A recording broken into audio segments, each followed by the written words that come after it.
Hey, everybody, welcome back to MN Viking Zombies movie review channel, Twitch channel. What else do you do on here, Adam? What you do video game streaming? Not yet, not yet. Okay. My internet is getting upgraded on Friday, so I'm hoping that starting this weekend I can start doing a little bit more gaming and stuff like that over here. Maybe some retro gaming, some shooters, stuff like that. We'll see. That's super cool, man. My name is Kyle Smith. This is Adam Carlson. I do football reviews with him on the Purple People podcast, but this is a little side project we have going on, and this is a lot of fun. We do horror movie reviews, and we'll broaden that, especially for this episode, to say thrillers, suspenseful stuff, dramatic stuff. But we're trying to stay accustomed to the horror genre because we both like that. And if you want rom-coms, we wanted to let you know you're probably not at the right place. This is definitely closer to a horror movie than the last one. Yeah. And I'll get the spoiler out there now. Adam's a very good friend of mine, and he gave me the warning. It's like, hey, man, there's a part in this movie I know you're not going to like if you want to not watch it. So if you're squeamish, we'll let you know up front. There's going to be some pretty evil, I guess is the word I'll put for it. Pretty evil stuff in this movie. It's a slow burn, but this is The Swarm. It's on Netflix. It came out in 2020. It is a foreign film. I will look up what country it's based out of, but I believe it's French. Let's see. I think you're right. Language is French. August 29th, 2020. Yeah. Good call. Where do we begin with this movie, picking man? some foreign films? Yeah, we've done a lot of those. This is the first time I've watched since we started this that the language overdub that I know was not the actual person didn't bother me, and it didn't seem to No, it didn't bother me one bit either. There's a family element to this movie. I realize now, like, I'm doing well in life to the point I don't have to worry about that. But I'm glad I'm not struggling like these people were in this movie because that was tough. Okay, so correct me if I'm wrong, but it's a single mother with 2 children. Yep. And for her job, she collects locusts and she grinds them up into feed for animals. Yes. Very specific that to make a living.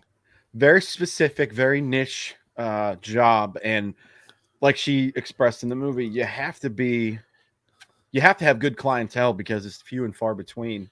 How many people are in the locust market? I didn't even know that was a thing. So yeah, they show the struggle immediately, as you can see in our background here. There are several greenhouse looking things, but the igloo is the main start. That's where everything starts with their home. And she starts out with stress. You can feel the anxiety as the movie starts. She's not making ends meet. When she does, she barely makes it. She has a friend who is a questionable potential or past lover. The winemaker gentleman. Mm-hmm. He was pretty rootable in the entire movie, trying to help her. Yeah, he was very likable. Mm-hmm. On the other hand, his character a lot. The daughter and the mother that are the feature of this article or this movie, neither really appealed to me throughout the entire movie. I felt for the daughter. They do a really good job in this movie of the disconnect between a young lady who's going into her teenage years, it looks like, and she's very aware of the situation. The little thing that stuck out to me with this was, the mom's trying to be a mom. You can tell she's kind of more invested in keeping her head above water than having a relationship with her kids. You saw that with her son, with the soccer stuff throughout, which that was kind of disheartening. But you see, she goes, "Hey, I can make pasta." And the young lady's like, "Yeah, like we've never had that before." Meaning, yeah, do we eat that every day? And to some people, having a meal is good, but at the same time, you're like, "Okay, mom, I would like you to get a little bit more effort. Can we connect on something?" What was the deal with the toxic relationship between the daughter and the boy from school? I think that they were making fun of their living, and I'm not sure what the background story is. What's going on? You have a Twitch follower, Sassy Butterfly. I do. Hey, what's up? Thank you. Going, Thank you for joining us. If you want to know more about this movie or if you watched it, tell us your thoughts, but we'll break it down for you. And if you have any suggestions, let us know. We might do a review for you. We've done that for somebody else in the past already. But yeah, there was that scene where they were in a fist fight in the parking lot, and then later everything was all right, and it was just an odd addition to a movie that I felt was already dragging a little bit too much at the beginning. Hey, there we go. All right. Jonathan's wife from the Purple People podcast. I've asked Jonathan before. Mahala. Hey, there we go. Yeah, we'll get into it. We don't want to give away our rating. We usually do that at the end, but probably a one-time watch. we'll let you know if we rave about it. But I don't think I'm going to watch this movie again. I'm trying to think. Yeah, he showcased what the movie he was trying to do, and this is pretty obvious, not anything deep, but because he was being a real jerk to her and her family. It was recording terrible, her and putting it on the video to mock her family while they were struggling to make money and making money and bringing in, and just you saw the cyberbullying aspect of this, the world we live in now, pretty prevalent. And she was a tough young lady. You know, obviously this guy's older, bigger, stronger, and she was confronting him like, "Hey, you're an asshole." This, that, and the third. But to your point, I don't really know the backstory there. I don't know why he was like that. Usually in a movie like this, there's either a romantic troubled past or, you know, these are kids. Maybe this is his weird way of flirting, but he was so nice when they were just them together. Yeah. Like, coming over and visiting without calling and all this kind of stuff and checking on her. And then, I don't know, that whole relationship was strange, but this movie was full of strange relationships, whether it was the ones between the mom and the parents, or the boy and the goat, and a lot of the other strange stuff happening in this movie. But the one thing that I really took away from this movie is that the guy that kept checking on her, offering to help to pay the difference between what people were willing to pay for the locusts and what they actually paid. I mean, he was doing his best to keep them above water because he really liked her. Yeah, he definitely has romantic interests. And you know what's interesting is looking at this from a foreign perspective, being in a European setting, the way that they make money, it's so traditional compared to what we do now. Everything's in a factory. Right. Everything's processed. These guys are out here doing this by themselves pretty much the entire movie. And I like that homely kind of throwback feel to, okay, there are still people in the world who make things by hand. I really appreciated that part because they were both invested in their business. Now that I'm thinking about this movie, forget me if I'm off here, but the way that she became so wrapped up in her work and then just to completely put her family at risk, it kind of reminded me of Jack Nicholson in The Shining, where he was just like, I don't care about this. I can see that. It was really weird. She became obsessed over these bugs. And one of the gross things, Char, I'll tell you about this. She gets a cut. She falls down in this igloo here in our background. And she notices, she hits her head, wakes up, and the locusts are feeding on blood. And she notices within a day, I think within 24 hours, they had doubled, they had laid eggs, and this is her ticket to make this business boom again. Right. And it was really creepy and odd. And that's like the cool horror part of this that I liked. She was letting them feed on her and going through a lot of physical pain. I guess, yeah, she did it with her arm at first, right? Yeah, she had a cut on her forearm on the top. And then she went and bought some blood from the cattle people, which, honestly, that was the smart way to go. Yeah, that was the only thing. I don't think she wanted to admit that she was doing that. Yeah, that was, she told the guy that was coming in, and he was like, okay, what do you need this for? Like, just making conversation. But that was the only point at this time in the entire movie that made sense to me for, okay, well, you can buy blood. It's, you know, it's in a lot of living things. This isn't something that you need to do yourself. Right. And I think the part where she kept going back and letting them feed was kind of an internal battle. She was mad at herself, or not mad that she wasn't providing more. And she was feeding off the pain, which is really, I mean, it was sad. It was really sad to watch because she didn't have to do that. But the daughter gets mad and she destroys like everything that she's built to this point. Sets it on fire, rips it up, and the locusts get out and they start terrorizing some people. But then they kind of disappear. And it's like, okay. And what does the mom do? She buys her a scooter and rebuilds bigger. Yeah. Tries to rebuild the family, notices, hey, all right, my daughter doesn't like this, but I got to keep feeding the family and myself. So we're just going to do it all over again. I guess a material item will strike up this, you know, relationship between my offspring. It was weird. It was nice to see the gesture. I felt bad for the girl with the bullying at school and pretty much having to take care of her younger brother, being the mom half the time. And But she that keeps was pretending like she's out looking for the goat that she knows is dead. yeah. So that's another one. Spoiler alert here. um, the young boy in the movie, it's an older sister, younger brother. He has a goat that has kind of a dog feel to him. He's connected with him, kind of family pet. He's had him for a while. You could see. Yeah. Does he? Oh, one of the I don't want to call them hives, but one of the containers for these locusts gets broken open, and Yep. they start to swarm the young boy and the goat, and he's tied up in the back of the truck bed to the steering wheel through. I thought the boy was going to die. I thought that's what you were referencing when you're like, oh, this is going to be a tough one for you. Yeah, the goat dog. The goat dog gets away. They can't find him. The mom finds the goat in the field, and it's dead. They had swarmed and feasted on this thing, and Oh yeah. she didn't have the heart to tell her boy that it happened, which you got to tell him. You got to just let him absorb it and move on and not have it, because when you build those lies, you just have to keep lying on top of other lies. It's very hard to maintain. The poor goat dies in this movie, and then we got to talk about the scene you were referring to. Man, I was so mad at this main character for that. Oh yeah. There was an older gentleman next door. He has a dog that keeps getting loose. It's a smaller dog, kind of like a French terrier or something like that. Yeah. About 20 pounds. Has a habit of breaking out from the old man. She's obsessed with the locusts at this point. She's obsessed with them. She's built this big community, and here's the dog, or she goes out to check in the middle of the night one night. Here's the dog, and she offers it up kind of like a sacrifice. Sticks it in what looks like a body bag that is hanging in all these places. Feeds the dog to the locusts, and I was just like, wow. God, that's messed up.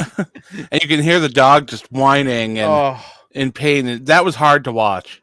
Even though there was no real visual of the dog getting hurt, just hearing those noises and knowing what was going on was tough. It was tough, and it was just, she, like we said many times already throughout this early part of this, she became obsessed with this, thinking this was the only way, and kind of like an addict, where this is the only thing they care about. You go to great lengths and do really awful things to maintain your addiction. Couldn't believe that happened. Yeah, it's definitely a way to get rid of your neighbor's dog if it's bothering you. Well, it's terrible. The turning point of this movie came when the daughter walked in and saw the woman, the mom, letting all the locusts feed on her. She was covered in them.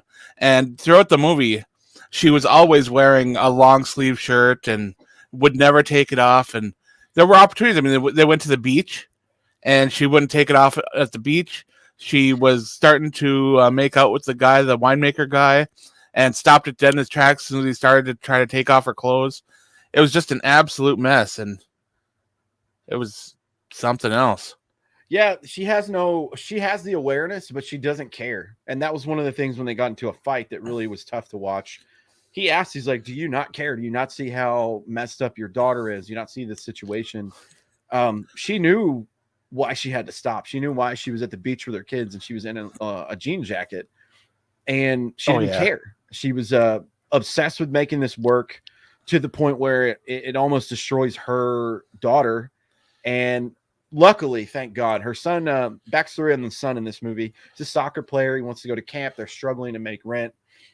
Finally gets enough money to get him where he needs to be. The younger sister, or the daughter, is doing the mom duties, taking him to soccer practice.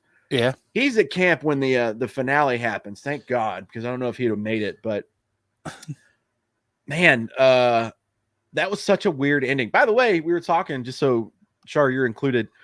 It's just so bad. The old man comes looking for his dog, and he ends up becoming locust food himself. Oh yeah, which is really, it's terrifying. Same thing with the winemaker, the potential lover in the movie. He comes in the big final series. Oh, it was grueling. He made the choice to do the thing, that the main character would never do.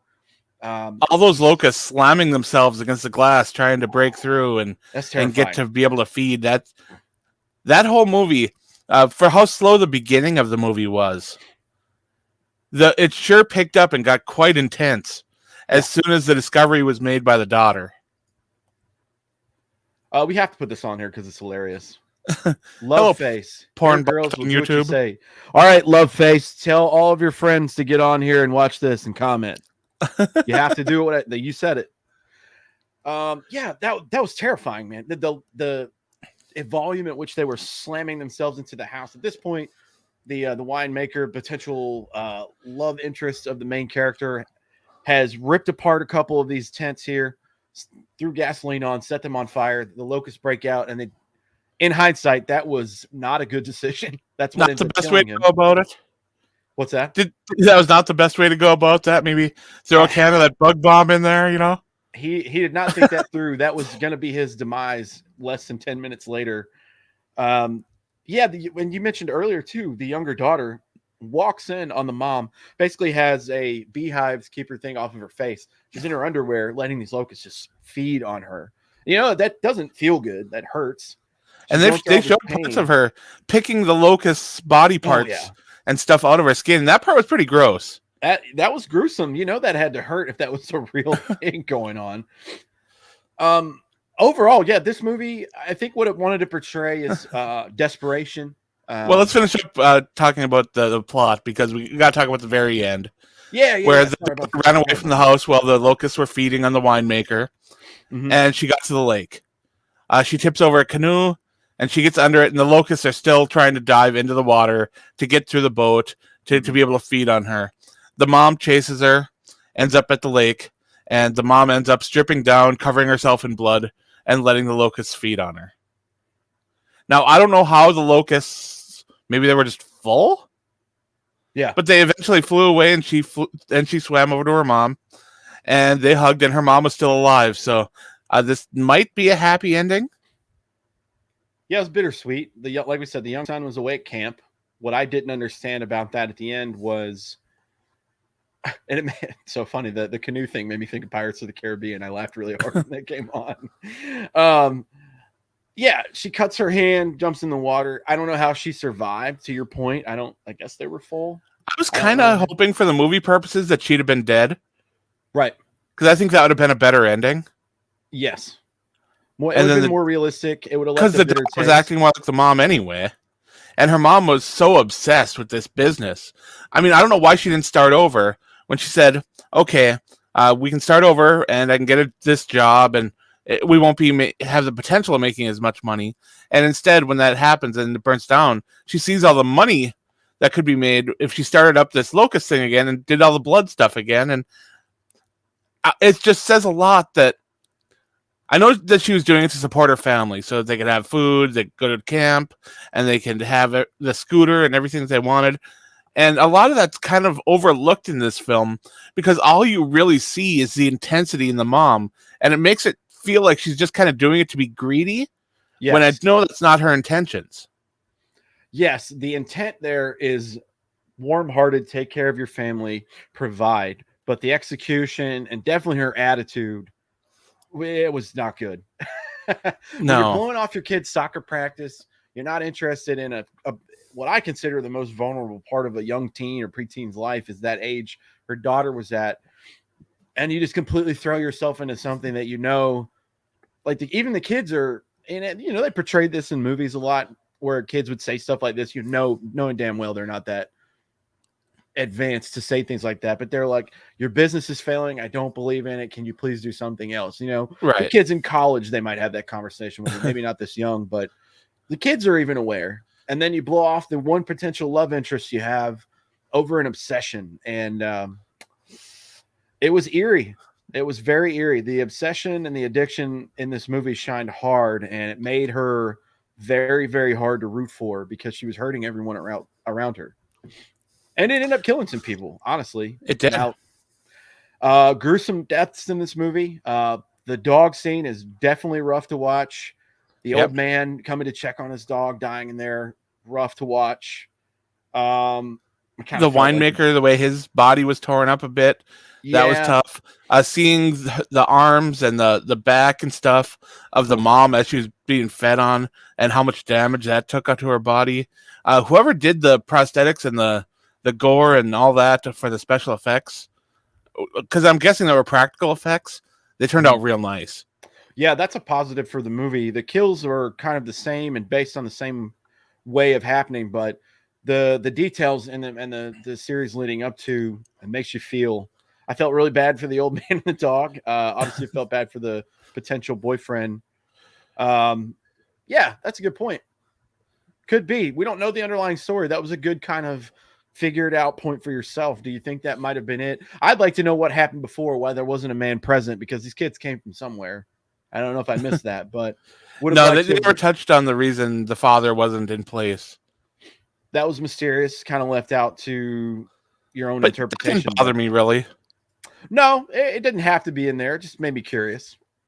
But the part of the movie that I liked the most is that the daughter was trying to be loyal to her mom by not telling the winemaker guy, but she was also terrified to a point where she didn't want to be anywhere near her mom or that house for the time being. And Mhm. that conflict, that internal conflict the daughter was having, I felt was really well acted, and it came Yep. through extremely well in this movie. We have a running theme on this channel for these foreign films about the people that they pick and the characters that they are going to develop and show. They do a damn good job, and this one's no different. The young boy was very sweet, very lovable. You were rooting for him. You would hope that he was your kid too. He's very bright and a very nice kid. The daughter, best character in the movie for me, and very very witty, very smart, especially at the end where you're like, oh my god, I have to improvise or I'm gonna die. So she figured out a way to survive. The mom makes it really easy for you to not root for her, so you need kind of a villain in the story. And to your point, realistically, I think it would have been better for her to have to pick up the pieces at the end, the daughter and the mom dying for the cause. Because the way I see it, if this movie ran another 20 minutes, we'd be back to building these tents. Right? That's what I felt too. You know? So I don't know what would have happened, but it was a happy ending for once in these movies. But Yeah, the happy I'm with ending you. kind of goes to, okay, now somebody's got to be responsible for the death of the old man and the winemaker. There's going to be some questions there. And she's going to have to explain why these locusts are doing what they're doing.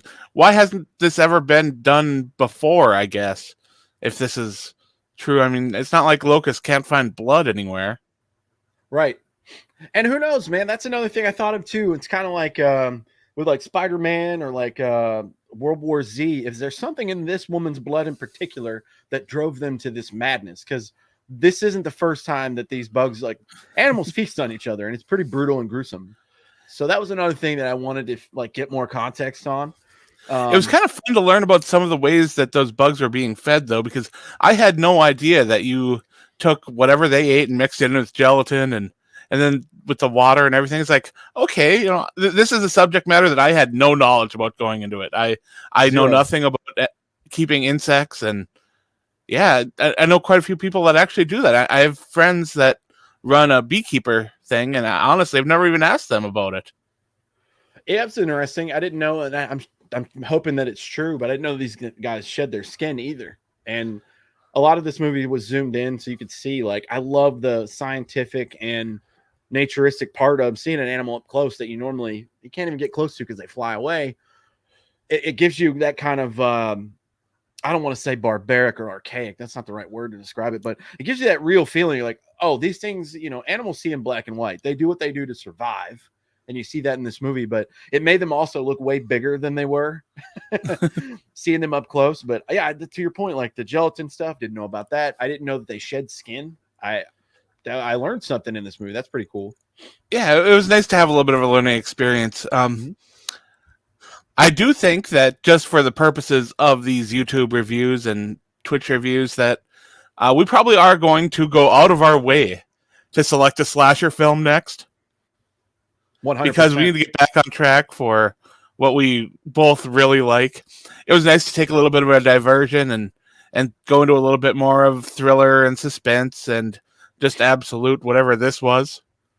I'll say it. I hate to do comparisons because each movie throughout time, before us now and hundreds of years in the future, they're all going to be different because humans are different, right? And I hate to use a comparison, but a thriller that I like was, and it's a Netflix movie, is Hush. Now it brings in a violence element, but it really scared the crap out of me because that could happen to anyone. Now, I mean, if you're like me, we can solve that real quick in that movie, right? But those kind of movies, keep you on the edge of your seat. You're like, oh my God, what's going to happen next? For this movie, it was a lot of what's going on, I guess is the theme for this. What the heck's going on? Oh, what's up, Solo Locks? Thanks. Yeah, welcome in. I'm going to tell you right now, I'm going to volunteer Adam for this next movie. It's coming out this weekend. We like Scream. We do. Leading up to it all week. We got to watch the Scream number 5. Is that one only in theaters? I'll have to check. I think so.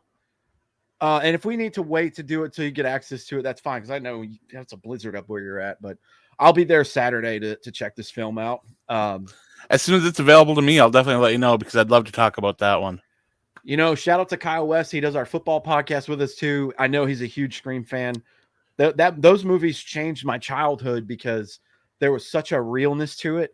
And they kept it right to the line at the edge of the neighborhood before you left of being sort of believable.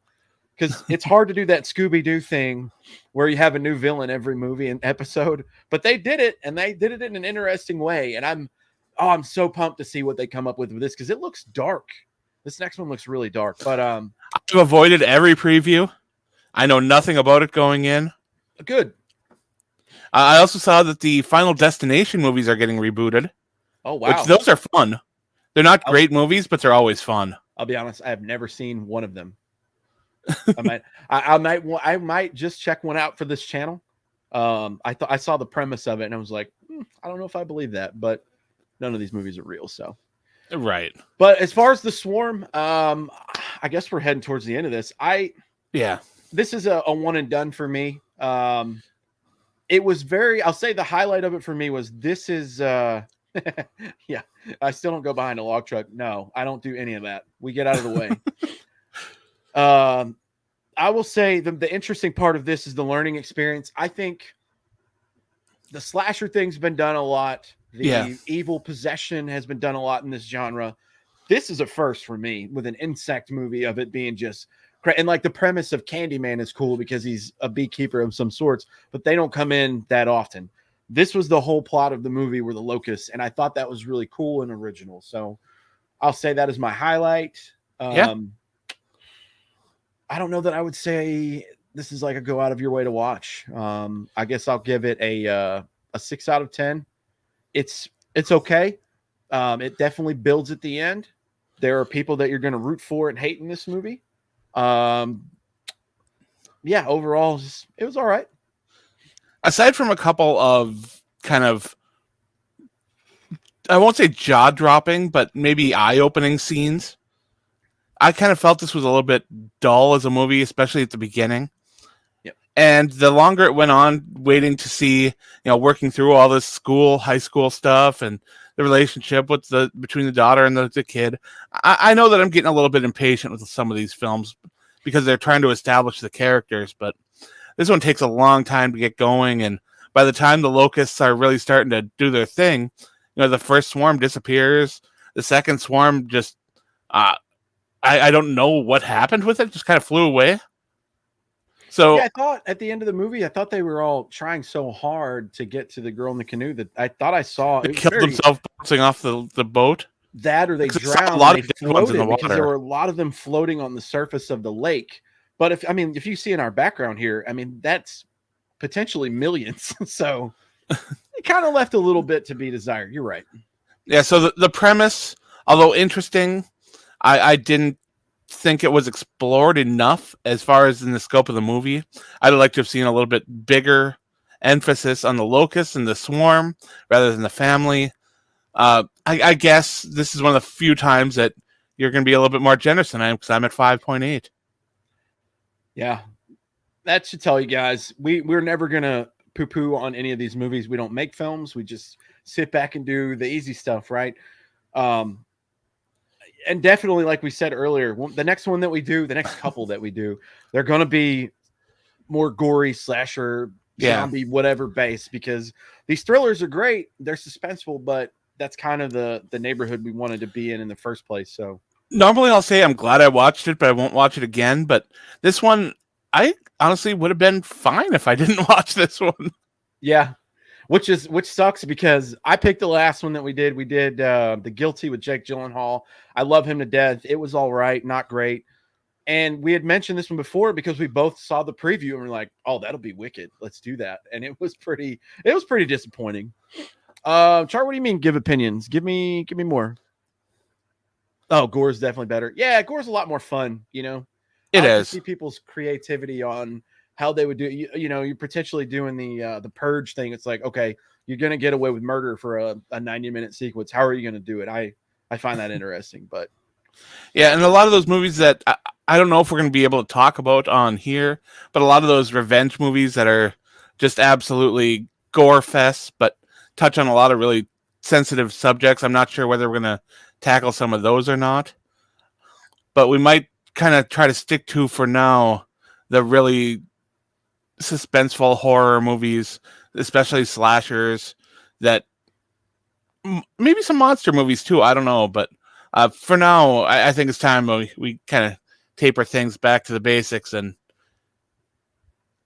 look maybe at some more humans that are doing the killings.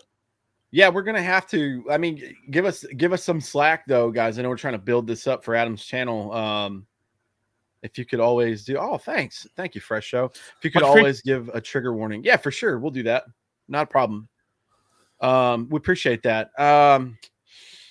Yeah, the problem is we saw the preview, but I really don't want to end it on such a bad note for this film because I didn't hate it. No, it wasn't a terrible movie. There were aspects of this film, like I said, that I really enjoyed. There was some character development that was really good.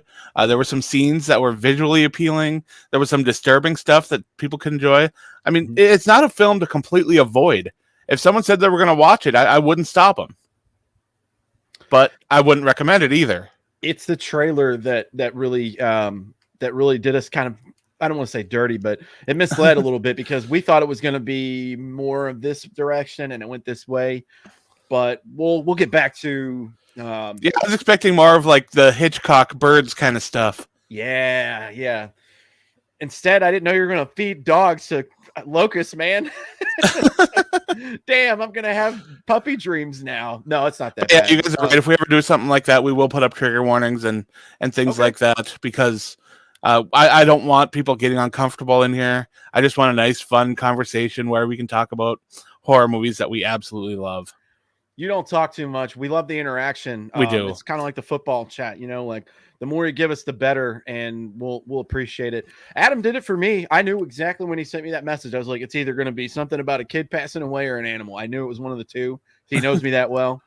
And it got you because it got you at the first one, and you were like, oh, that must be what he's talking about. And then it was like, nope.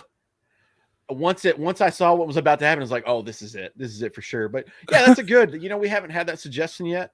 But we'll give you that if there's anything with like sexual stuff or children or animals, like we'll try to get that out at the beginning. Because sexual assault is a trigger for me, and I know it is for a lot of other people. So stuff like that.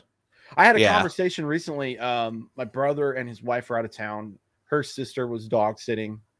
I, of course, came over to feed and take out his police dogs. Those are kind of fun and terrorizing to handle at the same time. So we're like, we're not going to put that on you. And we had that conversation. We were talking about Yellowstone. It's really popular, and some of these other shows about how I don't want to say they fantasize because it's not like they want to talk about it, but it's weird how the same subject matter keeps getting recycled. And for this instance, it was talking about super gory rape or super gory killings and then rape. And how one show in particular, this new show that's out, just keeps highlighting something that happened from the first episode, like 6 episodes in. And you're like, why do you need to keep doing that? We know what happened. Quit showing it, you know? So if we have any of that. I was watching 13 Reasons Why back in the day. Oh. Yeah. German Shepherd. Yeah, that's the one he has. I have one as well. They're fun. Yeah, we'll do that. Thank you for that suggestion, though. I'm sorry I'm long-winded. We'll definitely put that out at the beginning because it's something I haven't thought of, and I think it's a good idea. Now, we have been discussing the possibility of going live tomorrow with some picks, or Friday with some picks for the NFL playoffs. We haven't decided for sure if that's going to be a thing or not. I'd like it to be, so hopefully you can watch and follow and hit that bell notification for when we go live so that you'll know if we do. We'll also be posting up, or I'll post up over on my Twitter, and probably you'll try to schedule as soon as we know for sure. But yeah, we would both like to do that. I'll tell you. Said betting's legal in New York. Hey, these odds makers know what they're doing. Sorry, this isn't the horror movie stuff right now, but I was damn sure Alabama was going to win Monday, and the better said you need to take the 3.5 to Georgia because they're going to win, and I couldn't believe that they won. So, yes, and I will be a part of that. Just have to do it after I get off work, but I'm in. I want to do these football picks. It's super wild card weekend, and unfortunately, our Vikings are out. But we They sure run things so well, don't they? What's super that? wild card weekend. Oh, the NFL, yeah. they know what they're doing. They sell, man. This is the best. This is the best entertainment on television. Best Especially drama. with that Raiders game, the Raiders-Chargers game, that thing. You know, wow. I thought the Vikings beating the Packers, our beloved Vikings beating the Packers, was the best game of the year. That Raiders-Chargers game was it. That was the best regular season game this year. All the drama that went into it, it was really, really good. Really good. But yeah, sorry to drag this on. Remember that we're going to be doing a lot of horror movies over here, hopefully in the future. Our next one, I don't know if it's going to be Scream, because as soon as I have access to it, I will watch it. But until then, we can take a look and see what we have available, and we'll chip away at some other movies and just have some fun. Come back next time. I put it in the comments. This was fun. This was a lot of interaction. Thanks to everyone who stopped in, especially that sex bot over on YouTube. But yeah, we'll be back to talk more, and stay bloody.